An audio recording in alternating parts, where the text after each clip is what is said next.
never knew what loneliness was until that day. It was a gray afternoon, one of those where the wind seems to cut your skin, and the light rain only makes the feeling of discomfort worse. My mother, Emily, was driving home, tired after another long day at work. I, as always, fell asleep in the back seat, feeling the gentle movement of the car as the rain beat rhythmically on the glass. I loved our trips back home. They gave me a sense of security that nothing else in the world could. She would always put my favorite food in the oven, and on the way back, she would promise me that as soon as we got there, we would eat together. It was our little routine, the last memory of everything I knew as normal. But that day, fate decided to be cruel. A truck, too heavy and too fast for the road conditions, appeared in front of us. It was too fast. I remember the sound, the deafening crash of shattering metal, of shattering glass, and then darkness. When I woke up, the world was upside down. Literally.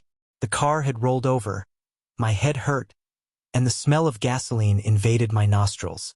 For a moment, I thought I was dreaming, but the faint sound of my mother's voice brought me back to reality. She was there, stuck in the front seat, talking to me. "Ethan, it's okay. It's okay," she repeated, even though nothing was okay. She tried to calm me down, but the pain in her voice was undeniable. I could see the fear in her eyes, something she'd never let me see before.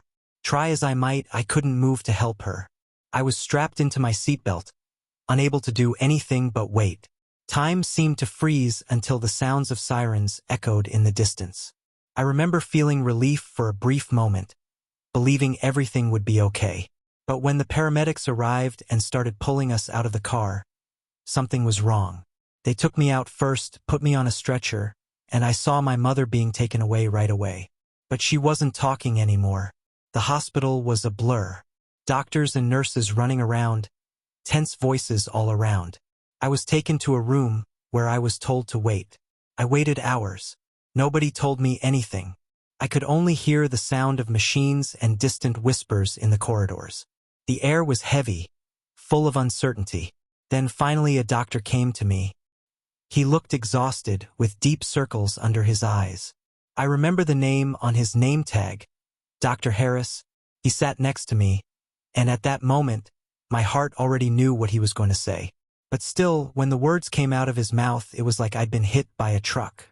"Ethan, I'm so sorry. Your mom. She didn't make it."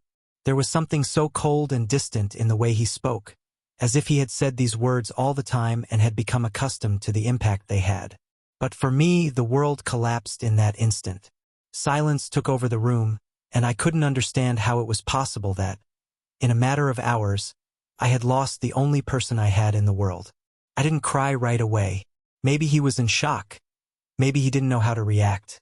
All I remember is the feeling of emptiness, a hole that opened in my chest and swallowed everything.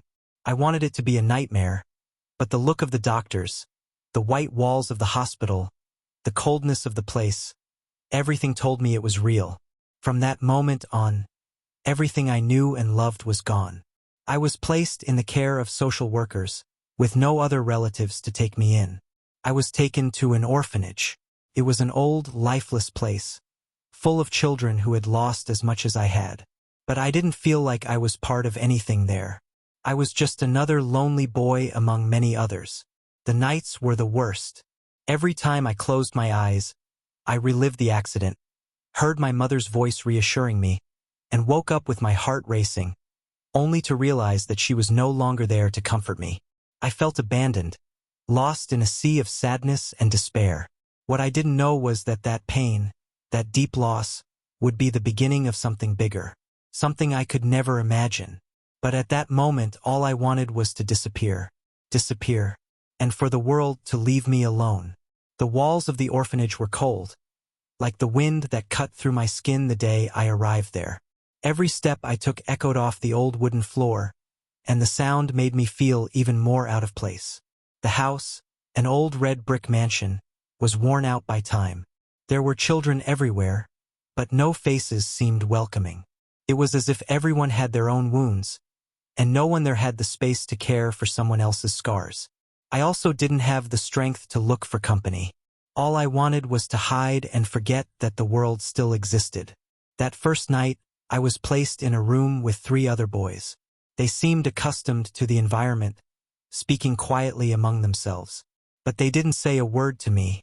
I lay down on the bed they gave me. The hard mattress and thin pillow made me wish I was anywhere else. The silence of the night, however, was the most painful. There was no longer the soft sound of my mother's car or her sweet voice saying everything would be okay. Just emptiness, deep and overwhelming, filling every space inside me. I tried to close my eyes, but as soon as I did, the nightmare began. The car rolling over, the sound of tearing metal, the feeling of helplessness as my mother screamed my name. I woke up panting, my heart racing. I tried to calm down, but everything seemed to crush my chest. The reality was that she wasn't there anymore, and never would be. I felt alone in a world that didn't make sense. Mornings at the orphanage were no better. The other kids already had their routines, and I was just a shadow passing through them. At breakfast, the distant laughter and conversations about banal topics only increased my isolation. I had no desire to eat, speak, or exist. I felt like everything I knew had been ripped away from me, and the worst part was that no one around me seemed to care. Every child was trapped in their own personal hell, and I was no exception. But the worst of all was not the lack of interaction, but the looks. The older children watched me from afar, like predators waiting for their prey to weaken. I could feel the contempt, the judgment. It was as if my sadness was a sign of weakness to them, something that could be exploited. And it didn't take long for them to start attacking. "Hey, crybaby!" shouted one of the boys, a cruel smile on his face. I didn't respond. I had no strength. Another joined him. "Still thinking about your mother? She's gone, man. There's no point in crying." The words sank deep, but I refused to react. If he cried, they would win. So I held back the tears and remained silent. But inside me, something broke even more. The pain that already seemed unbearable grew more and more, like a wound that never healed. Every week, they took the children to the park, perhaps trying to provide some normality in this dysfunctional environment. I hated the park, not because he didn't like to play, but because he was too close to the cemetery. Every time we went, I could see, in the distance, the white tombstones lined up, like silent witnesses of lives lost. One of those tombstones belonged to my mother, and every time I saw her, the pain came back with overwhelming force. On one of those trips to the park, something inside me finally gave way. While the other children ran and played, I walked away. Nobody cared if I was there or not. I walked to the cemetery, my steps heavy, my heart heavy. When I finally reached my mother's grave, I broke down. Everything I had been holding in, all the sadness, the fear, the anger, it all came out at once. I fell to my knees in front of the tombstone and began to cry like never before. "Mom!" I whispered, my voice broken by crying. "Take me with you? Please, I can't take it anymore. I don't want to be here anymore." It was a desperate, childish request, perhaps, but at that moment I was too broken to care. The world around me disappeared, and the only thing that remained was her memory and the pain I carried in my chest. I wanted her to hear me, that somehow she could come back and take me away from that place, away from all the pain. It was then that I felt a gentle touch on my shoulder. At first I thought I was imagining it, but when I looked to the side, I saw a woman with a serene expression, with a slight smile on her lips. She watched me carefully, as if she understood what I was feeling. "Are you okay?" she asked, her voice as soft as the wind passing through the trees. I couldn't respond right away. I wiped the tears with the back of my hands, trying to regain control, but I failed miserably. The woman knelt beside me, her eyes full of compassion. "I lost my son too," she said, as if she knew that was what I needed to hear. "I know how hard it is, how it feels like the world is going to fall apart. But sometimes we just have to keep going." For them, something in those words touched me deeply. For the first time in weeks, I felt like someone truly understood the pain I was feeling. She offered me her hand, and, without thinking, I accepted. That woman, who I later learned was called Kate, didn't just comfort me that day. She became what I desperately needed, a connection, a ray of hope amid the chaos my life had become. The days following his meeting with Kate were a strange mixture of light and shadow. I still carried the constant pain of loss, a pain so familiar it almost became a part of me. But at the same time, something had changed. That small moment of kindness, the unexpected presence of someone who seemed to understand the weight of my suffering, planted a seed of hope in the desert that was my heart. And that, as small as it was, meant something. The truth is, I was tired of feeling pain. Tired of waking up every morning with the same hole in my chest. Tired of watching the world move on while my life seemed stagnant in that terrible moment. But at the same time, there was a terrible guilt. How could I move on? How could I allow hope to grow inside me while my mother was underground? Alone? It was as if, by accepting any comfort, I was betraying her memory. And this internal struggle consumed me. Kate showed up at the orphanage again a few days later. I saw her from afar, talking to one of the employees, and my heart skipped a beat. She seemed out of place there, a figure of tenderness and compassion amid such a bleak environment. When our eyes met, she smiled, and something inside me relaxed. It was as if, in that small smile, there was a promise that things could, perhaps, one day get better. She approached slowly, as if afraid of scaring me. When he finally reached me, he sat next to me on the garden bench in silence. We stayed like that for a while, just breathing in the cold afternoon air, while the other children ran and played around us. For a moment, I almost forgot where I was. "Did you come to see me?" I finally asked, breaking the silence. "Yes," she replied, her voice calm and soft as always. "I wanted to know how you were doing." That simple answer moved me in a way I didn't expect. No one had asked me how I was since I arrived at the orphanage. In fact, no one seemed to really care. I was just another child, another number on the list of orphans to be fed, clothed, and eventually forgotten. But Kate, she seemed genuinely concerned. And that scared me. "I'm fine," I lied, looking away. She nodded, but didn't seem convinced. "You don't have to pretend like you're okay, Ethan. I know you're not." There was a long pause after that. My hands shook slightly in my lap, and the truth I had been choking on for so long began to rise up my throat. I knew that if I spoke, I wouldn't be able to stop, but somehow her presence made me feel safe enough to allow the words to finally escape. I feel like I can't go on, you know?" I began, my voice shaking. "I feel like something has broken inside me, and no matter how hard I try, I can't fix it. And it hurts so much, Kate. It hurts all the time. It's like I'm always falling. And there was nothing to hold me back." My words came out uncontrollably, a torrent of feelings that I didn't know I was holding so intensely. I expected her to be scared, to pull away, like everyone else had done when I opened up too much. But instead, she placed her hand gently over mine. It was a light touch, but full of meaning. "I understand," she said simply. "I really understand, Ethan. I felt that way too when I lost my son. I thought I would never be able to smile, to feel any kind of joy again. But you know what? Time doesn't heal everything, but it does help. And sometimes we meet people along the way who help us carry that pain." Her words hit me like a punch in the gut. I had been so alone for so long that I had forgotten what it was like to have someone to share the pain with. And in that moment, I realized that maybe, just maybe, I wasn't as lost as I thought. Kate's visits to the orphanage became more frequent. She always showed up with a calm smile, bringing small gifts or simply sitting next to me, silently, as I tried to piece my life together. Little by little, I started to open up more. It wasn't easy, but it was a process. Every day, a new small victory. And with each conversation, with each exchange of glances, her presence reminded me that, even in the darkest hours, there was a faint light at the end of the tunnel. But at the same time, there was a growing fear inside me. I didn't want to depend on her. I didn't want to get attached to someone who would eventually leave me too. The thought of losing her, just like I lost my mother, was unbearable. And no matter how hard I tried, I couldn't shake this feeling of impending dread. On one of these visits, after another difficult day at the orphanage, Kate took me for a walk in the park. Autumn leaves covered the ground, creating a carpet of orange and brown tones that marked the first marks of the approaching winter.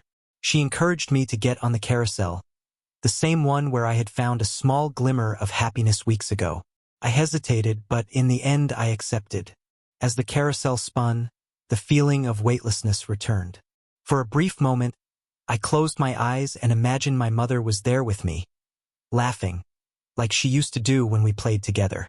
The wind hit my face, and for a moment I felt something that felt like joy. It wasn't complete, it wasn't pure, but it was enough. When the carousel stopped, I looked at Kate, who was watching me with a sweet smile on her face. "You're strong, Ethan," she said, pulling me back to reality.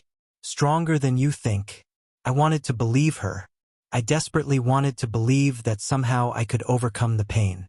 But deep down, there was still a part of me that feared the future, that didn't know how to deal with the uncertainty of it all. However, that night, for the first time in a long time, I was able to sleep without having nightmares. And when I woke up the next morning, I felt something new. A small spark of hope, as if the weight of sadness was slowly becoming lighter.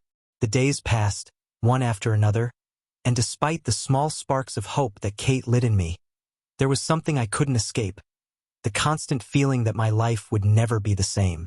The pain of losing my mother was ingrained in me so deeply that sometimes I forgot what it was like to live without her. It was as if the sadness had become part of who I was, as if it was impossible to exist without carrying it with me. There were moments when I really tried to allow myself to feel something other than the pain. When Kate came to visit me, for example, she always had a twinkle in her eye, as if she genuinely believed things could get better. And as much as I wanted to share that hope, a part of me always resisted. Because deep down, I knew life was fragile. Everything you love can be ripped away from you in an instant. I had already learned this lesson the cruelest way. One afternoon, as Kate and I walked through the park, the gentle autumn breeze rustling the fallen leaves around us, she stopped and looked me in the eye. There was something different in his expression, something more serious than usual. "Ethan," she began, her voice softer than usual, "I've been thinking about you a lot, about how you've gotten through all of this, and about how incredibly strong you've been, even when you feel like you can't do it anymore." I turned to her, feeling a pang of anxiety in my chest. I didn't know what to expect. His words, though kind, carried a weight I couldn't identify. I want to ask you a question," she continued, her hands shaking slightly. "If you had a choice, Ethan, would you like to have a new family?" The question hung in the air between us, as if time had stopped. My thoughts were confused, and for a moment, I couldn't understand what she was asking me. Family. That word sounded so distant, so empty. My family had disappeared the moment my mother died. What else was there to build on from this? "I don't know," I replied, my voice barely audible. She nodded, respecting the space I needed to process her words. But in her eyes I saw the hope she carried. She wanted to give me something more than just company. Something more than the comforting presence he had been until now.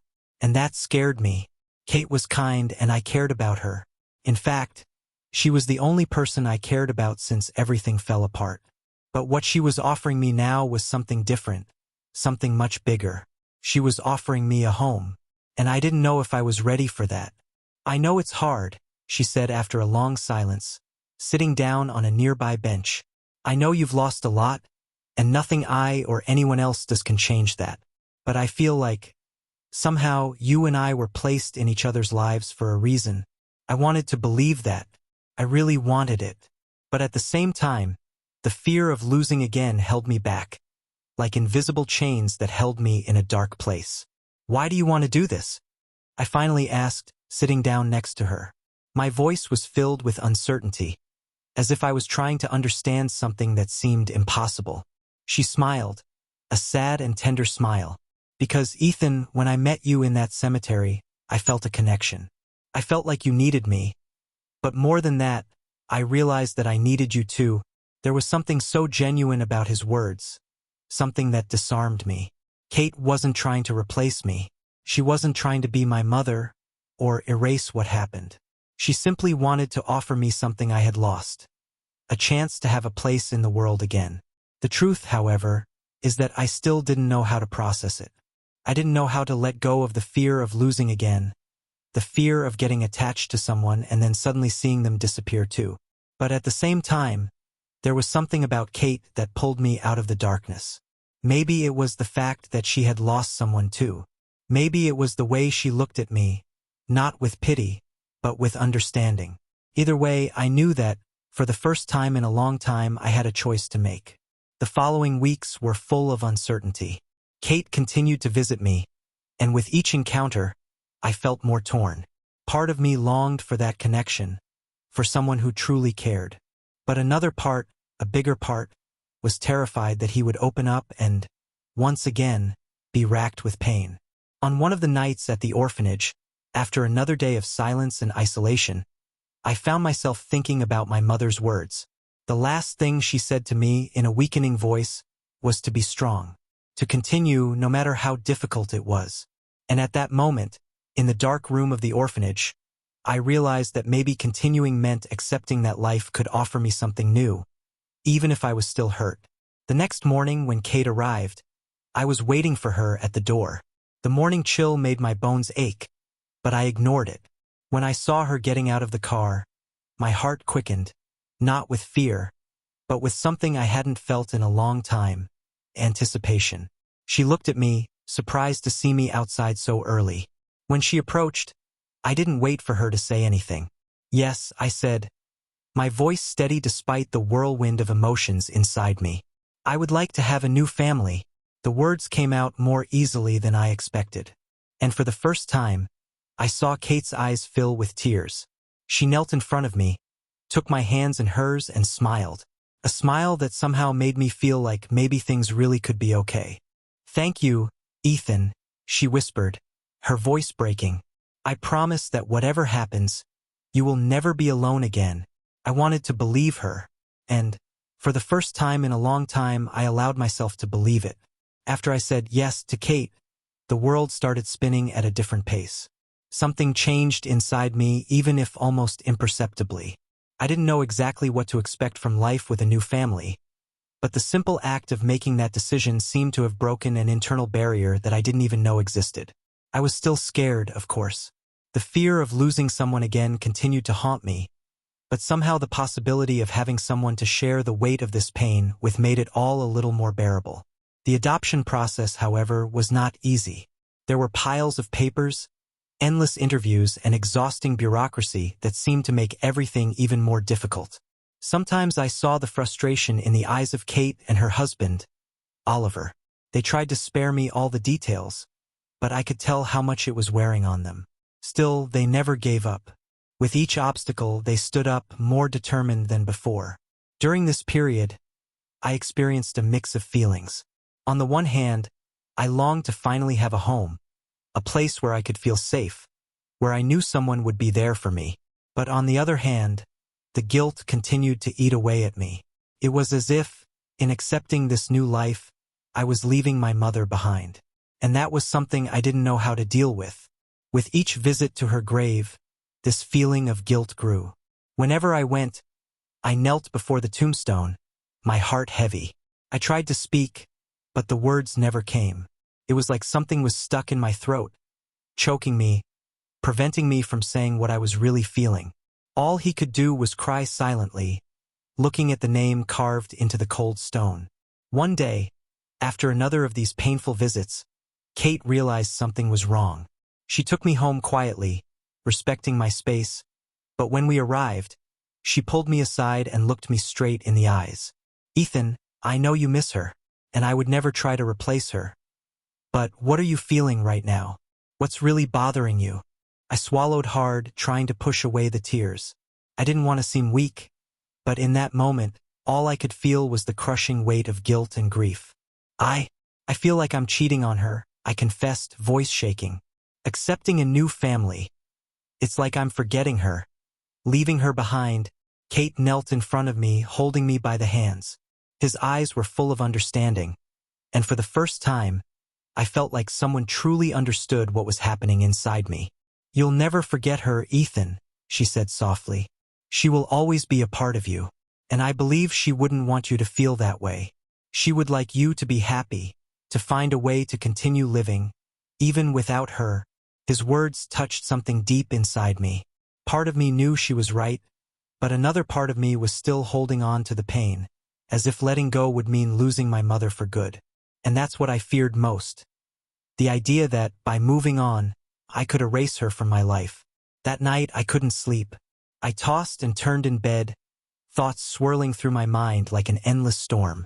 Finally, unable to bear it any longer, I decided to do something I had been putting off for weeks. I quietly left the orphanage before dawn and walked to the cemetery. The morning chill enveloped me, and the freezing air hurt my lungs with every breath. When I arrived at my mother's grave, I stood there for a while, just staring at the headstone, as if I was waiting for her to say something to me.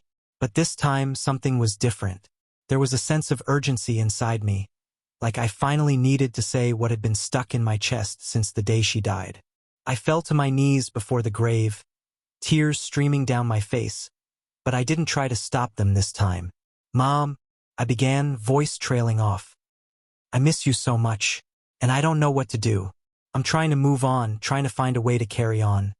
But I don't know if I'm doing it right. I don't know if you'd be proud of me or if I'm letting you down." I was silent for a moment, listening to the wind through the trees, as if I was waiting for an answer that would never come. My chest hurt, like sadness was tearing me apart, but I continued. "I met someone, a woman named Kate. She wants to adopt me, Mom. She wants to give me a new family. But I feel like accepting that would betray you. I don't know if I'm ready for that. I don't know if I can." The words came out of me in sobs, as if they had been waiting for months to be said. I leaned over the tombstone, resting my forehead against the cold stone, and closed my eyes. "Please give me a sign. Anything. I need to know what to do." For a long time, silence was my only response. But little by little, as I let myself be moved by tears, I felt something change inside me. It wasn't a miracle. There wasn't a voice whispering in my ear, but somehow the weight in my chest began to dissolve. It was as if, when I finally expressed everything I had been holding back, something was released. I didn't know if that was a sign, but I felt a strange peace come over me. A feeling that somehow my mother was listening to me, wherever she was. And for the first time, I allowed myself to believe that she wouldn't want to see me stuck in that pain forever. I spent a long time there, kneeling in front of the tombstone, crying and talking, as if my mother was next to me, listening to every word. As the sun began to rise over the horizon, I stood up, feeling the chill of the morning mix with the calm that now dominated my heart. "I will love you forever," I whispered, "and I'll never forget you. But I think it's time for me to try to be happy again." As I left the cemetery, the weight I had been carrying for so long seemed lighter. I wasn't completely free from the pain. I knew I never would be. But there was something different now. I knew my mother would always be with me, one way or another. And, most importantly, I knew she wanted me to continue to live. At that moment, something changed inside me. I felt ready to accept what Kate was offering me. And for the first time since the accident, I felt like I could have a future. It wouldn't be easy, and there would certainly still be a lot of pain ahead. But finally, I allowed myself to believe that there was a chance for happiness, a chance to start over. When I returned to the orphanage that morning, something inside me had changed. The weight I had been carrying since the accident was still there, but it wasn't crushing me like it was before.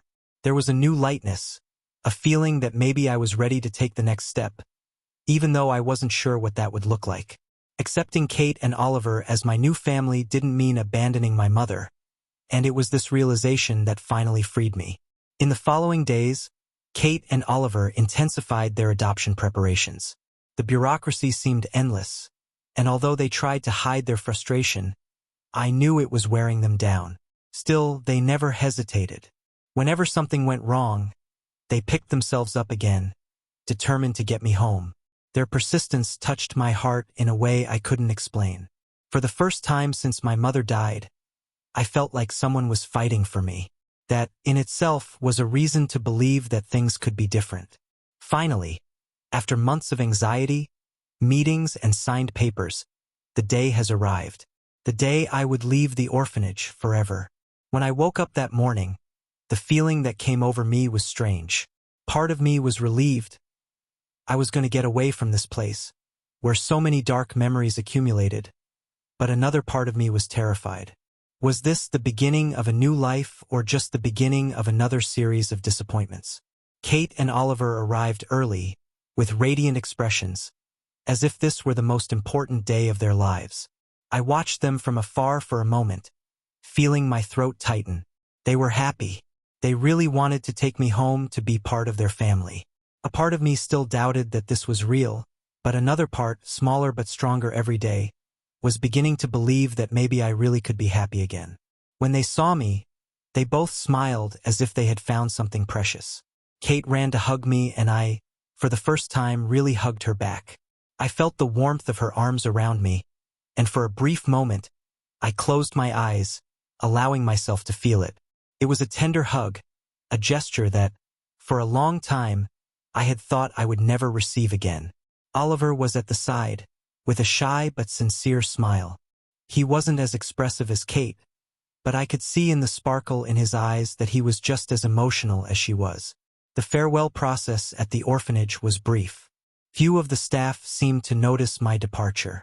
The truth is that I was just one of so many other children, and that made me realize how invisible I had been in that place. The other children watched me curiously, but there was no sadness in their eyes. They were trapped in their own realities, in their own pain.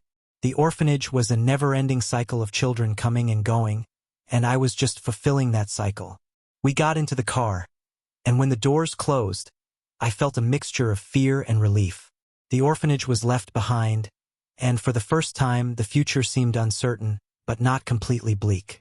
During the trip, Kate tried to keep the conversation light, telling stories about the house where I would live, about how they had prepared my room with great care, how they had thought of every detail.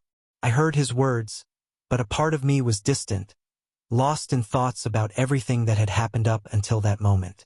When we finally arrived at their house, I was overcome by a wave of emotions. It was a simple house, but full of life. Flowers adorned the front yard, and a large, leafy tree cast a welcoming shade over the entrance. The feeling of home, which I had forgotten so long ago, somehow seemed present there, as if those walls held secrets of love and protection. They took me to my new room. As soon as I entered, I was speechless. It was perfect, not because it was big or luxurious, but because every detail seemed designed to make me feel at home. The walls were a soft blue, and a comfortable bed awaited me in the center. There was a small shelf with some books and toys that I had never seen before. A strange sense of belonging began to grow inside me. Kate came over and put her hand on my shoulder. "I hope you like it, Ethan. We wanted you to know that this is your place, your home. You can decorate the room however you want. It's yours now." Her words struck a deep place in my heart. I didn't know how to respond. The only thing I could do was nod, feeling a lump form in my throat. The idea of having a place I could call my own, after so long feeling like I didn't belong anywhere, was something I still couldn't fully process. In the days that followed, I slowly began to adjust to the new routine. The mornings were peaceful, with the sun streaming through the windows and the sound of birds singing in the garden. Kate cooked breakfast while Oliver read the newspaper, and the smell of fresh food filled the house, something I hadn't smelled since my mother left. I caught myself, several times, smiling to myself, something that hadn't happened in months. But, despite all the peace and welcome, there were still moments when the pain returned with force. Sometimes, in the middle of the night, I would wake up with the sound of the accident still echoing in my mind. The creaking metal, my mother's desperate scream, and the absolute emptiness that followed. In those moments, I curled up in bed, trying to stifle the memories, but they came with an uncontrollable force, making me cry in silence. Kate, however, always seemed to know when I was bad. On one of those nights, she knocked softly on my bedroom door and came in, sitting next to me on the bed. She didn't say anything right away. He just pulled me into a silent hug, letting me cry on his shoulder. And in that moment, something inside me began to heal. A few days later, I felt the need to return to the cemetery. I needed to tell my mother about everything that was happening. I needed some kind of closure. When I asked Kate to take me, she didn't hesitate. We got into the car in silence, and the drive to the cemetery was peaceful, but full of latent emotions. When I reached the tombstone, I knelt before it, as I always did, but this time something was different. I no longer felt trapped by pain. There was sadness, yes, but there was also something else, a feeling that somehow she was at peace. I touched the cool stone of the tombstone, letting my fingers glide over the engraved letters. "Mom, I found a family," I whispered, my voice cracking with emotion. "I don't know if I'm doing the right thing, but I think I'm starting to understand. I'll never forget you. Never. But I think I'm ready to live again." The tears came, but this time, they weren't of pure sadness. There was something more to them, something I couldn't describe. It was as if I was finally accepting the loss without letting myself be consumed by it. And at that moment, I felt like my mother somehow forgave me. There was no guilt. There was no betrayal. Just love. A love that I knew would never fade. I stood up slowly, feeling a strange peace in my chest. When I got back to the car, Kate was waiting for me with a soft smile. She didn't ask anything, just held my hand as I got into the car. And, for the first time in a long time, I felt truly at peace. Life after that day at the cemetery didn't turn into something magical overnight. It wasn't like in the movies, where the character has a moment of epiphany and, suddenly, everything changes. Things were still difficult. There were still nights when the past pulled me to a dark place, and the longing for my mother was a constant presence in every breath. But for the first time in a long time, I began to feel like there was room inside me for something more. There was room for hope, for love, and for the idea that I deserved to move on. Life with Kate and Oliver developed into a new routine. They were patient with me, understood my silences, and respected the time I needed. That, in itself, was a relief. I didn't need to pretend I was fine all the time. If I had bad days, they were there, ready to support me without putting pressure on me. And that, little by little, made me feel less alone. Kate, in particular, seemed to have an uncanny ability to know exactly when I needed space and when I needed a hug. On some days, she would just watch me from afar, respecting my introspection, but on others, she would sit next to me and start talking, not forcing anything, but giving me the chance to talk if I wanted. His presence was soft but powerful. There was something about Kate that radiated security. And little by little, I started to trust her more. One of the things that struck me most was the way she looked at me.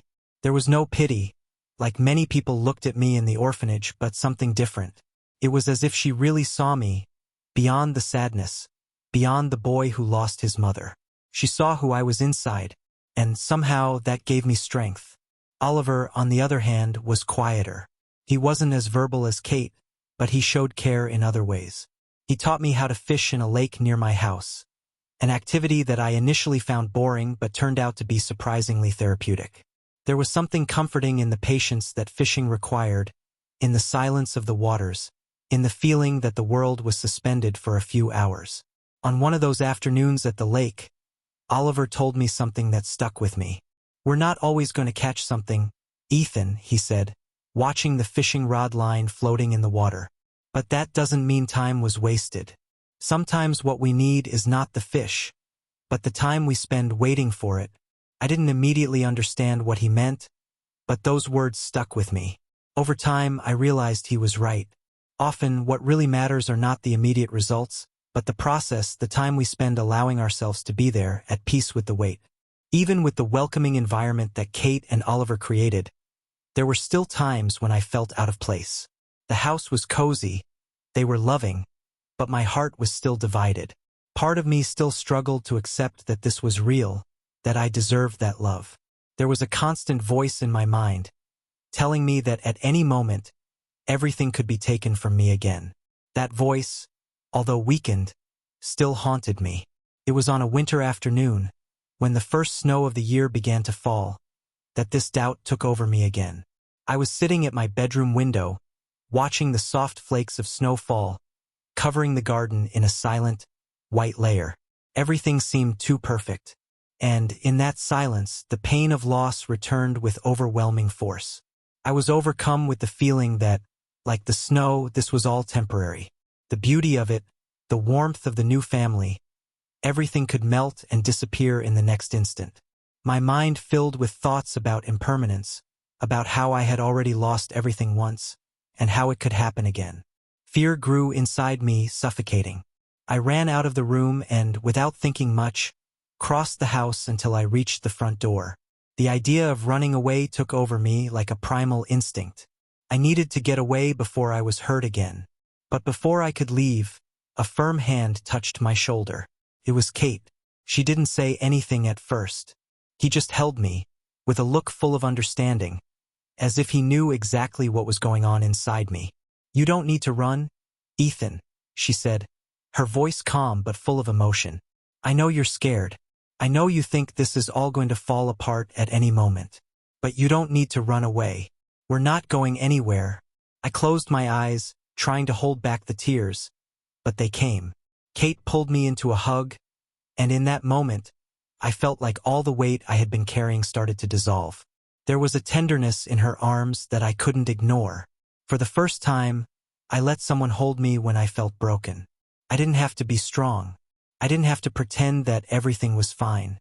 That night, after the snow stopped falling, I sat in the living room with Kate and Oliver. We were all together, and a strange feeling of tranquility came over me. It wasn't explosive happiness, but a quiet peace, something I hadn't felt in a long time. After a while of silence, Oliver, who was reading a book in the armchair, looked at me and said, "You know, Ethan, building a new life is like one of those long winters. At first, everything seems cold and distant, but little by little, spring arrives. And when she arrives, everything blooms again.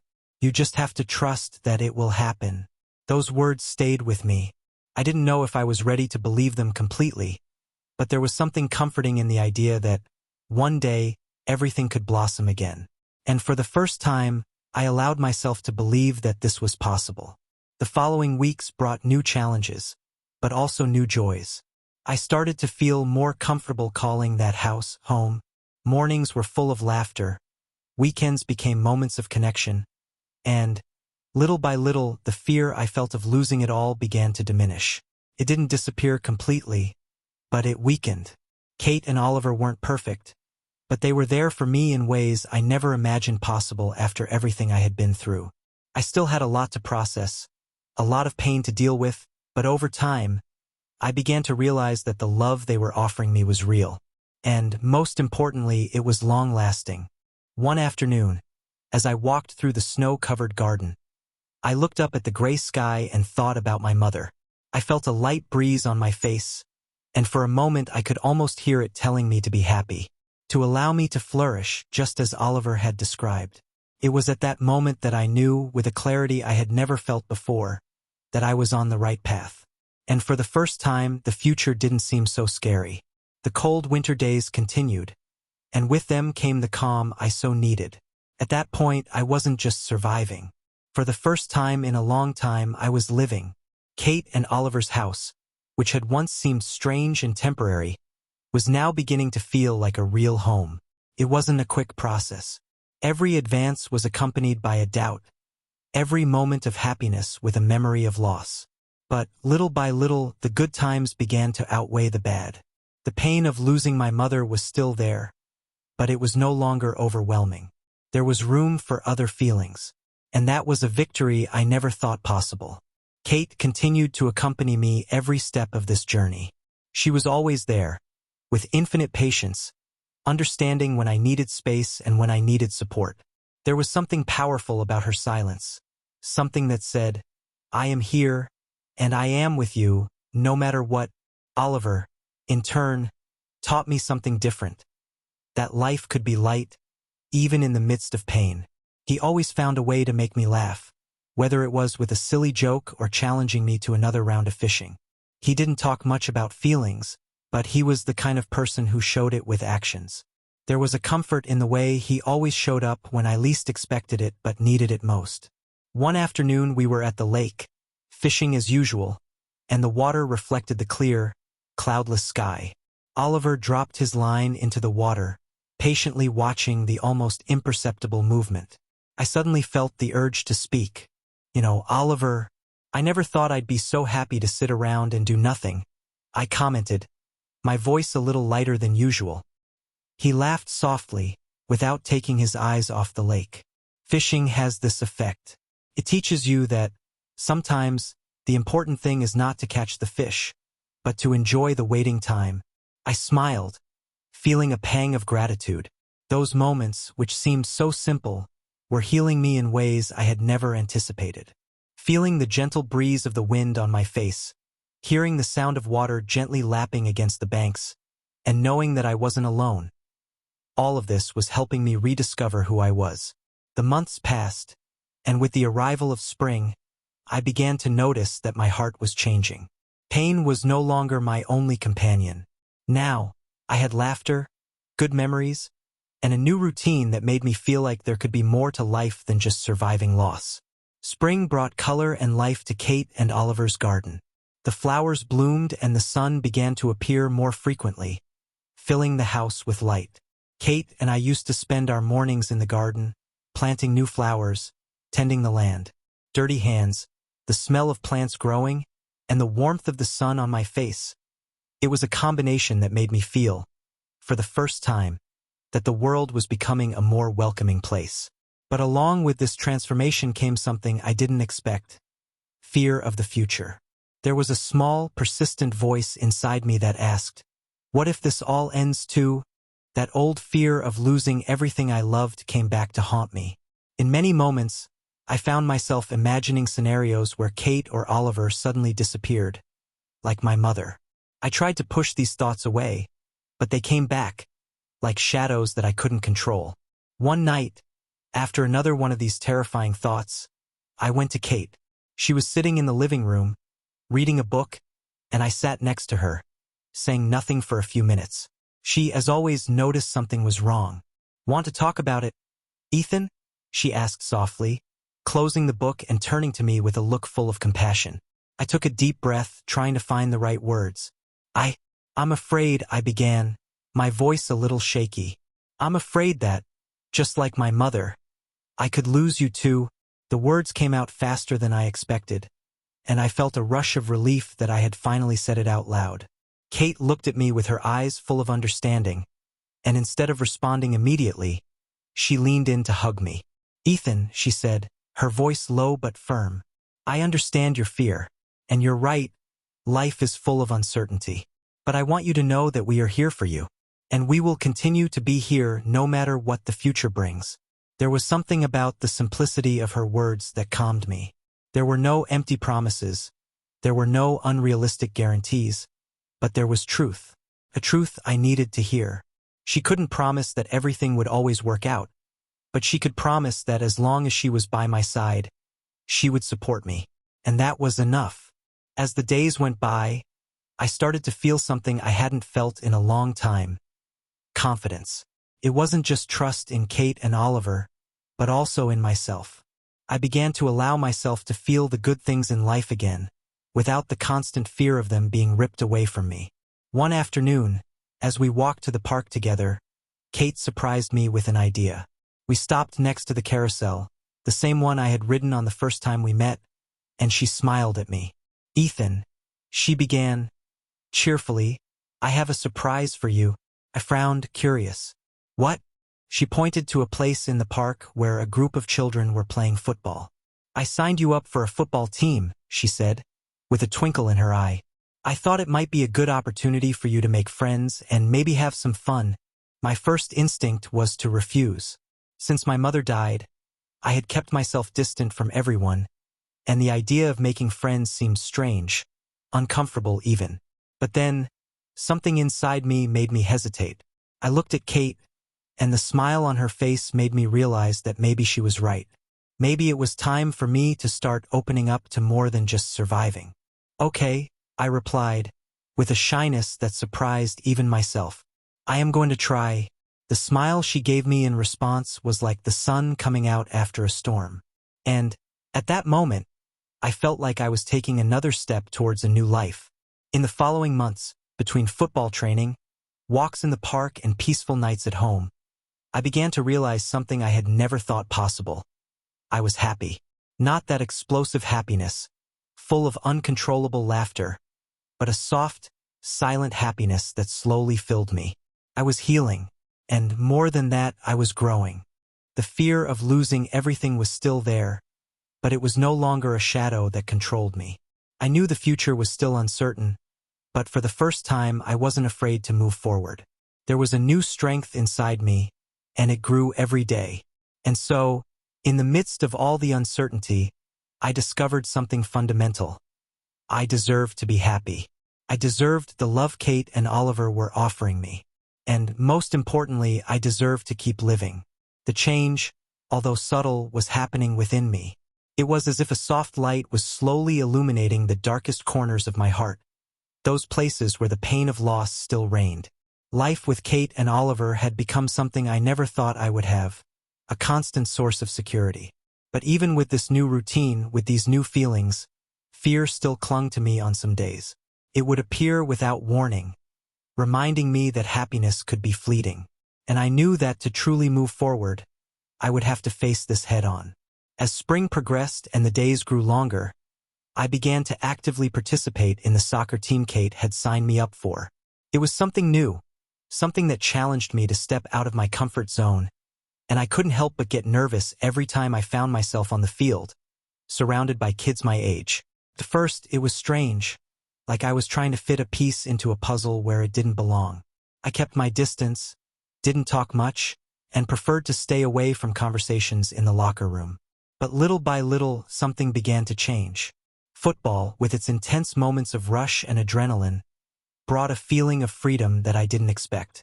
There was something cathartic about running across the field, about feeling my heart racing as I tried to do my best to help the team. And somehow it started to open me up to the people around me. Without me realizing it, the walls I had built around myself began to crumble. One day after practice, one of the boys on the team named Sam approached me. He was the kind of boy who always seemed to be surrounded by friends, with that easy smile and contagious energy. Until then, I saw him as someone with whom I would never have anything in common, someone who lived a completely different life from mine. "You're playing well, Ethan," he said, giving me a light slap on the back as we walked to the locker room. "Have you ever thought about joining the school team?" The question took me by surprise. I panicked for a brief moment, remembering all the times I had avoided connecting with other people. But as I looked at Sam, I realized something. He wasn't expecting a perfect answer. He was just being kind, trying to include me. And for the first time, I let that kindness in. "Maybe," I replied, trying to hide my nervousness with a shy smile. "I think I can think about it." Sam smiled even wider, as if he had won a small battle. "Great. It'll be nice to have you with us." And with that, a new cycle began. Little by little, I started to get closer to the boys on the team. Sam, in particular, seemed determined to bring me out of my shell. He invited me to play video games after training, and although my first reaction was always to come up with an excuse not to go, I began to accept his invitations. And, little by little, I realized that I was actually having fun. I was laughing, talking, being part of something bigger than myself. It was strange, but good. And, over time, I began to realize that I was forming bonds, something I never thought would be possible after the loss of my mother. It was as if life was offering me a second chance to live fully, and this time I was accepting. Kate and Oliver noticed the change in me. I could see the pride in Kate's eyes whenever I told her about the games or the conversations I had with Sam and the other boys. Oliver also encouraged me, always saying that a good team is like a family. You need to trust others, but you also need to learn to trust yourself. But despite all this progress, there was one last step I knew I needed to take. Something that, until that moment, I had avoided. One last farewell. Even though I had been to the cemetery a few times, I always held within me a final conversation with my mother, a conversation I knew I needed to have in order to move forward. It was on a weekend, with clear skies and soft spring sunshine, that I decided it was time. Kate, as always, sensed my need before I even spoke. She just looked at me with that understanding smile and said, "Do you want me to go with you?" Her question made me hesitate. For so long, I had faced these moments alone, carrying the weight of my pain as if it were something only I could bear. But as I looked at Kate, I realized that maybe it was different now. I didn't have to do everything alone. "Yes," I replied after a few seconds. "I think I want to." We drove to the cemetery in silence, but it wasn't heavy silence. It was a silence that spoke of understanding, of support that did not need to be verbalized. When we arrived, Kate gave me some alone time, sitting on a distant bench as I walked to my mother's headstone. I looked at the name engraved in the cold stone, and for a moment, all I felt was longing. Not that desperate longing from before, but a peaceful longing, full of good memories. I knelt down in front of the tombstone and took a deep breath. "Mom," I began, my voice low but firm. "I know it's been a while since I came here to talk to you, but I needed time. Time to understand everything that happened, to accept that you are no longer here, and to discover how to live without you." The words flowed, and for the first time, there were no tears of despair. There was sadness, of course, but there was also acceptance. I kept talking about Kate and Oliver, about Sam and the football team, about how I was trying to be happy again. "I promise I will never forget you, Mom," I whispered, feeling the wind caress my face. "But I think I'm ready to move on. I'm ready to live." And in that moment, something inside me finally closed. The pain, which was once a bottomless abyss, was now a scar, something that would always be with me, but that would no longer control me. I stood up, feeling a peace I hadn't known before. When I turned around, I saw Kate, smiling at me with her eyes filled with silent tears. She didn't need to say anything. I knew she understood what that moment meant to me. I walked over to her, and she stood up to hug me. And in that hug, I felt like everything was where it should be. I was ready for the next stage of my life, ready to accept what life had to offer me. And, for the first time, the future didn't scare me. When we returned home, the feeling of relief still accompanied me. I sat in the garden, watching the sun set, and realized that although my healing journey was far from over, I had made peace with my past. And most of all, I was open to what the future would bring. That night, as the sky darkened, I felt something I hadn't felt in a long time: hope. The days following my last visit to my mother's grave were strangely serene. There was a peace I had never felt before, a quiet acceptance that somehow seemed to have taken root deep within me. Not that the pain had gone away. It was still there, like a scar that never completely went away. But now this pain was different. It was a part of me, but it no longer defined me. Kate and Oliver continued to be the pillars I needed. They never forced anything. They never pressured me to be someone I wasn't. They allowed me the time I needed, and for that I loved them even more. Our relationship, which had once seemed temporary, something I feared losing at any moment, was now solid, like a safe anchorage amidst the storms of life. That week, Oliver asked me if I wanted to go back to the lake to fish. I accepted immediately, eager to feel the tranquility that the waters of the lake gave me again. When we got there, everything looked untouched. The wind was blowing softly, and the sound of the water against the banks was like an old song that I already knew by heart. As we prepared our fishing rods, Oliver, who rarely talked about emotional things, surprised me. "Ethan," he began, without taking his eyes off the line he was preparing, "I just wanted to say that I'm so proud of you." The words were simple, but carried a weight that hit me in an unexpected way. I looked at him, not knowing exactly what to say. Oliver has always been a figure of few words, but when he spoke, he was straight to the point. "You've been through a lot," he continued, now looking directly at me. "And it wasn't always easy, I know that. But what you did, by accepting the love that Kate and I tried to give you, that's no small feat. It is an act of courage. And I admire you for that." For a moment I was unresponsive. I felt my eyes fill with tears, but they were tears of something new, something I hadn't felt in a long time: gratitude. I didn't know how to respond, but maybe I didn't need to. Instead, I just nodded, swallowing the lump forming in my throat. "Thank you, Oliver," I murmured, my voice shaking. "I couldn't do it without you." He smiled, that restrained but sincere smile that I already knew well. And it was at that moment that I realized that I had found something more than a new family. I had found a new foundation, something that allowed me to look to the future without fear. The months that followed were full of small advances. In football, I became one of the team's main players. And, for the first time, I started to be part of a group of real friends. Sam and I became inseparable, and what once seemed impossible, connecting with other people, now felt natural. I was no longer on the sidelines, observing the world from afar. I was inside it, truly living. Each day that passed, I allowed myself to feel more. Feeling the warmth of a hug, the joy of a victory on the field, the pleasure of a simple conversation at the end of the day. They were small moments, but it was those moments that were rebuilding my heart, piece by piece. Kate was still my biggest confidant. At night, when everything was quiet, we would often sit together in the living room just talking. We talked about everything, about the past, about the future, and about life. She helped me process my emotions, but she did it without ever forcing me. His patience and understanding were like bombs, slowly healing the remaining wounds. And then one day, something happened that made me realize how much I had changed. We were at a Sunday lunch. The table was full of food, and sunlight streamed in through the windows, softly illuminating the room.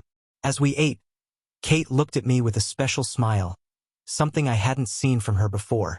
There was a gleam in her eyes, as if she was about to say something important. "Ethan," she began, and I immediately paid attention, feeling the weight of her words. "Oliver and I are thinking about making the adoption official." The world seemed to stop for a second. I had been living with them for some time. I already felt like part of the family, but hearing those words spoken out loud with so much intention left me breathless. She continued, "We want you to officially be part of our family. Forever." Those last two words, "forever," echoed inside me like soft but transformative thunder. For so long, I feared the idea of losing once again, of becoming attached and eventually being left behind. But now, those words made me feel something different, a type of security I had never known before. I looked at Oliver, and he gave me an encouraging smile, the kind of smile that said it all without needing words. I was, in fact, being asked to be part of something permanent, something that could not be taken away from me. I felt a wave of emotion wash over me, and before I could control it, tears started streaming down my face. But this time, they weren't tears of pain or fear. They were tears of acceptance, of genuine joy. I nodded, unable to form words, and when I finally managed to speak, my voice was weak but steady. I would love to," I replied, my voice breaking. "I would love to be part of the family." The relief and happiness I saw in Kate and Oliver's eyes at that moment was indescribable. They stood up at the same time, pulling me into a group hug, and there, in that sunlit room, I felt like my life had finally found new meaning. At the end of that night, as the world outside began to fall silent, I sat in the garden of the house. The sky was clear, with few stars visible, and the gentle spring breeze caressed my face. I felt a peace that I had never felt before. There was a certainty inside me, something that said that no matter what the future brought, I would be okay. For so long, I feared uncertainty, the unknown. But now, for the first time, I was at peace with it. The future was no longer a shadow that haunted me. It was an open road, full of possibilities. I looked up at the sky and closed my eyes, taking a deep breath, feeling the fresh air fill my lungs. My mother, wherever she was, knew I was okay. She knew I had found a home, a place where I could be myself, where I could be loved. And for the first time, I felt free. As I got up to go into the house, one last phrase echoed in my mind, a phrase that summed up everything I had experienced, everything I had learned. It's not what we lose that defines us, but what we choose to build on it. I smiled, knowing my journey was just beginning.